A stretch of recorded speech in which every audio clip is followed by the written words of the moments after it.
जय श्री कृष्ण। ईश्वर की कृपा सबों पे बनी रहे। आप सबों का स्वागत और हार्दिक अभिनंदन। इस चैनल के माध्यम से हम आध्यात्मिक विषयों पर सरल भाषा में चर्चा करने का प्रयास करते हैं। अब श्रीमद् भगवद गीता पर चर्चा को आगे बढ़ाते हैं। आज अध्याय 12 पर चर्चा होगी। अभी तक हम लोगों ने देखा कि महाभारत के महासंग्राम के ठीक पहले युद्ध भूमि में ही पांडव पक्ष के प्रमुख योद्धा अर्जुन प्रतिद्वंदियों के रूप में अपने स्वजनों को देखकर मोहग्रस्त हो गए। युद्ध नहीं लड़ने का फैसला कर लिया, अपने कर्म से विमुख हो गए। अर्जुन को इस स्थिति से बाहर निकालने के लिए और उनके न्यायोचित कर्म के निर्वाह के लिए युद्ध भूमि में ही श्री कृष्ण ने संवाद के रूप में ज्ञान दिया। वही ज्ञान गीता में समाहित है। जैसी चर्चा हम लोगों ने पहले की है, गीता में कोई 700 श्लोक हैं जो 18 अध्यायों में विभक्त हैं। आमतौर से माना जाता है कि अध्याय 1 से अध्याय 6 तक भगवान श्री कृष्ण ने कर्म योग की शिक्षा दी, अध्याय 7 से 12 तक भक्ति योग की और अध्याय 13 से 18 तक ज्ञान योग की शिक्षा दी। श्री भगवान ने सर्वप्रथम अर्जुन को जन्म मृत्यु का चक्र समझाया, आत्मा की अनश्वरता के बारे में बताया, शरीर के नश्वरता को समझाया और शरीर से मोह त्याग करने के लिए कहा। भगवान ने कर्म को बहुत विस्तार से समझाया। कर्म, अकर्म, विकर्म, सकाम कर्म, निष्काम कर्म सबके बारे में बताया और भगवान ने अर्जुन को निष्काम कर्म करने की सलाह दी, यानी कर्म फल की इच्छा को त्याग करने के लिए कहा। भगवान ने अर्जुन को सब कार्य ईश्वर को समर्पित करने के लिए कहा, मन और इंद्रियों को वश में करने के लिए समझाया और इसके लिए उन्होंने योग विधि को श्रेष्ठ बताया। यह सब ज्ञान भगवान अध्याय 1 से 6 तक में देते हैं। अब भगवान अध्याय 7 से भक्ति को व्याख्यात करते हैं, ईश्वर के स्वरूप को समझाते हैं, भगवान के अपराशक्ति और पराशक्ति के बारे में बताते हैं, कैसे इन दोनों शक्तियों के कारण यानी प्रकृति और पुरुष के कारण सृष्टि की रचना हुई। भगवान अपने निराकार और साकार स्वरूप को समझाते हैं, श्रद्धा का महत्व बताते हैं। यह भी समझाते हैं कि उन्होंने सृष्टि की रचना तो कर दी, पर उसका संचालन प्रकृति द्वारा होता है और वो निर्लिप्त रहते हैं।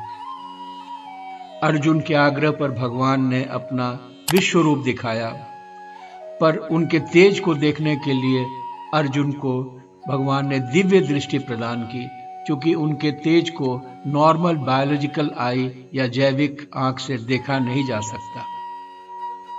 अर्जुन ने भगवान का विशाल स्वरूप देखा, उसमें पूरा ब्रह्मांड देखा, सभी देवी देवताओं को देखा, चर अचल ऋषि मुनि जीव जंतु कौरव पांडव सब समाहित हैं उनके उस विशाल स्वरूप में। सृजन और विनाश को देखा। भगवान समय और काल के प्रतीक के रूप में दिखे। इस स्वरूप को देख के अर्जुन घबरा जाते हैं और भगवान को अपने शांत स्वरूप में आने के लिए आग्रह करते हैं, जिसे भगवान स्वीकार कर लेते हैं। अर्जुन के भगवान के दोनों स्वरूप की जानकारी हुई। उनको ज्ञात हो गया कि सब शक्ति एक ही है, केवल स्वरूप का अंतर है।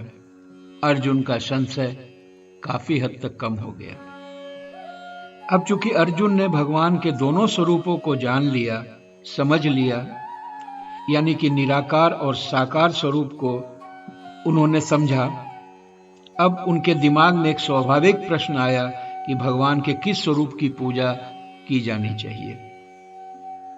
ये प्रश्न अर्जुन भगवान से करते हैं और अध्याय 12 में भगवान उसको स्पष्ट करते हैं और उस पर विस्तृत चर्चा करते हैं। अब हम अध्याय 12 पर चर्चा प्रारंभ करते हैं।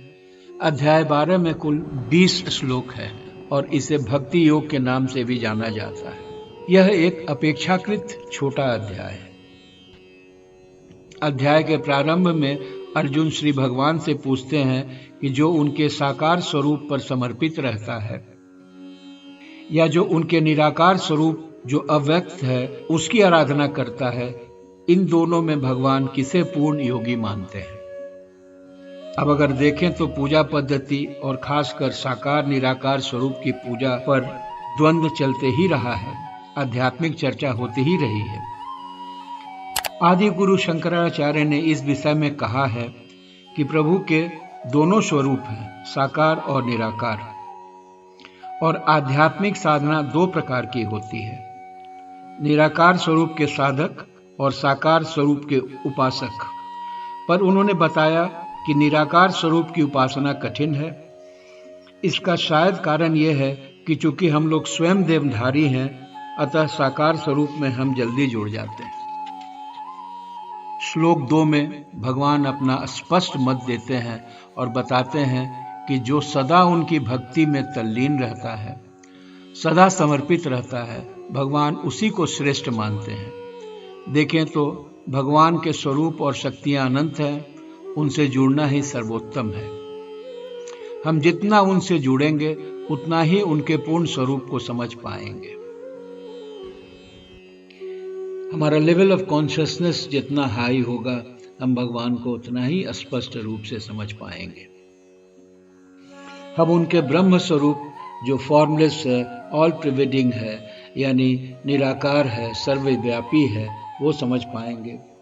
उनका परमात्मा स्वरूप समझ पाएंगे जो हम सब प्राणियों के हृदय में बसे हुए हैं, या उनके देवता स्वरूप को समझ पाएंगे जो उनका पर्सनल मैनिफेस्टेशंस है, जो वो भगवान अवतार लेते हैं, उस स्वरूप को समझ पाएंगे। जब हम उनसे पूरी तरह जुड़ जाएंगे तो ये समझ लेंगे कि ये सब अलग नहीं हैं, सब एक ही हैं। ये सब उनके मैनिफेस्टेशंस हैं, जैसे पानी, बर्फ, ओस, बूंद, सब तो एक ही है, सबका स्रोत एक है। वैसे ही भगवान तो एक है, उनके स्वरूप भिन्न भिन्न हैं। ये सब योग के अभ्यास द्वारा समझा जा सकता है, जिसकी चर्चा हम लोग पहले कर चुके हैं। इसमें हम परमात्मा से जुड़ सकते हैं, उनके स्वरूप को समझ सकते हैं।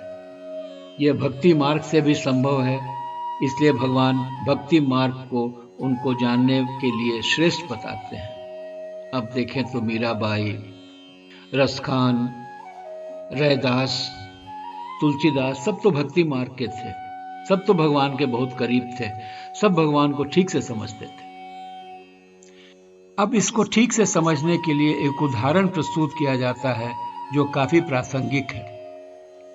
अगर हम रात में प्लेटफॉर्म पर खड़ा होकर दूर से आने वाले ट्रेन की रोशनी को देखते हैं तो हमें ट्रेन का स्वरूप समझ में नहीं आता, पर जो जो ट्रेन नजदीक आने लगती है उसका स्वरूप समझ में आने लगता है, और जब प्लेटफॉर्म पर आके खड़ी हो जाती है तो उसे हम अच्छी तरह देख लेते हैं, समझ लेते हैं, जान लेते हैं। यानी भगवान के जितना नजदीक रहेंगे उतना ही उनका स्वरूप हमें स्पष्ट समझ में आएगा। भगवान श्लोक 3 में बताते हैं कि उनके निराकार, अविनाशी, अव्यक्त, सर्वव्यापक, शाश्वत और अचल स्वरूप की पूजा करने वाले और सभी जीवों के कल्याण में लगे रहने वाले उनको अवश्य पा लेते हैं। पर भगवान आगे के श्लोकों में बताते हैं कि शरीरधारियों के लिए उनके निराकार स्वरूप की पूजा करना कठिन है। इस संदर्भ में अवधूत गीता में दैत्रेय जी ने कहा है कि कैसे उसकी उपासना की जाए जो निराकार है, अविभाज्य है, आनंदमय है, जिसने अपने से अपने में सब समाहित कर लिया है। यानी ब्रह्म स्वरूप को आत्मसात करना बहुत मुश्किल है। इस विषय में आध्यात्मिक चर्चा में एक उदाहरण उद्धृत किया जाता है जिसे मरकट किशोर न्याय और मर्जर किशोर न्याय के नाम से जाना जाता है।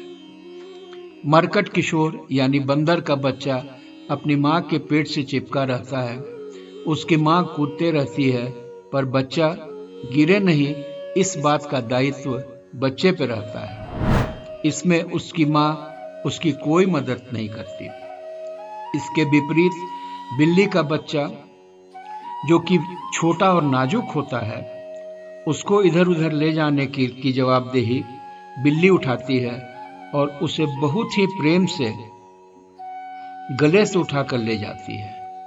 अब देखें तो निराकार स्वरूप की पूजा करने वाले को मरकट किशोर से समझा जा सकता, जिसे आध्यात्म के मार्ग पर अग्रसर होने का सारा प्रयास खुद करना पड़ता है, जबकि साकार स्वरूप की आराधना करने वाले को मर्जर किशोर के रूप में जाना जा सकता है और उन्हें भगवान का साकार स्वरूप, जो दया और करुणा का सागर है, उसका सपोर्ट मिलते रहता है। भगवान श्लोक 6 और 7 में साकार भक्ति को और स्पष्ट करते हैं और बताते हैं कि जो भक्त अपने सारे कार्य भगवान को समर्पित कर देते हैं, उन्हीं को श्रेष्ठ मानते हैं, उन्हीं पर ध्यान केंद्रित करते हैं, भगवान उनका कल्याण करते हैं। श्री भगवान अर्जुन को दिमाग उन पर केंद्रित करने के लिए कहते हैं और सदैव भगवान में स्थित होने के लिए कहते हैं। भगवान यहाँ दिमाग और बुद्धि के महत्व को पुनः व्यक्त करते हैं। भगवान यह बताते हैं कि वैसे तो अपने ध्यान को परमेश्वर पर रखना श्रेष्ठ है, पर अगर यह संभव नहीं हो तो भगवान को श्रद्धा के साथ याद करना चाहिए। निरंतर सांसारिक चीजों से रिस्ट्रेन रखना चाहिए। भगवान आगे बताते हैं कि अगर भक्त उनको निरंतर याद नहीं कर सकते तो भगवान के लिए कार्य करें। अब देखें तो अगर हम भगवान से जुड़े रहेंगे और उनके शरण में रहेंगे तो सेल्फिश डिजायर कम हो जाएगा, भगवान पर श्रद्धा में बढ़ोतरी होगी। भगवान आगे समझाते हैं कि अगर वो भगवान के लिए कार्य नहीं कर सकते तो कर्म फल के परित्याग की सलाह देते हैं। अब देखें तो भगवान साधना के पादानों को समझाते हैं और अगर इसे समाप्त करें तो भगवान उन पर ध्यान केंद्रित करने को श्रेष्ठ मानते हैं। उसके बाद उन्हें निरंतर याद करने वाले को मानते हैं। फिर भगवान के लिए जो कार्य करते हैं उन्हें अच्छा मानते हैं और अगर ये सब संभव न हो तो कर्म फल के त्याग की सलाह देते हैं और उसे अच्छा मानते हैं। भगवान बिना श्रद्धा के किए गए कर्म कांडों को सही नहीं मानते। भगवान इससे अच्छा आध्यात्मिक ज्ञान के अनुशीलन को मानते हैं, पर इससे अच्छा वो ध्यान को मानते हैं, पर कर्म फलों के परित्याग को वो सर्वश्रेष्ठ मानते हैं। भगवान श्लोक 13 से अपने प्रिय भक्तों को परिभाषित करते हैं।